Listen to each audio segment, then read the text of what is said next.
সংগঠক কোন সংগঠন? সংগঠক হয়েছে গিয়া গণ অভ্যর্থন বাংলাদেশ। এখন এখানে এসে ওদের সবাইকে পাইছেন? যে যে এইখানে আছে এরা, আমরা যাব এই শাহবাগ, এরা থাকবে সবাই শাহবাগ চত্বরে। আমি গার্মেন্টসে চাকরি করি। এখন এখানে বিনা সুদে টাকার জন্য আসছেন। জি জি, কত করে দিবে বলছে আপনাকে? আমাদেরকে বলছে যে 1 লক্ষ থেকে 1 কোটি টাকা পর্যন্ত বিনা সুদে লোন দিবে।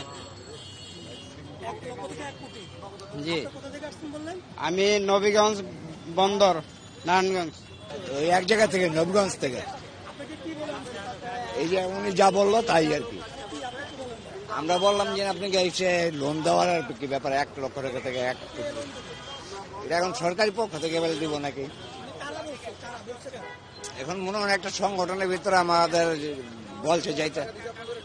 না না, নগদ কোনো টাকা দেয় না।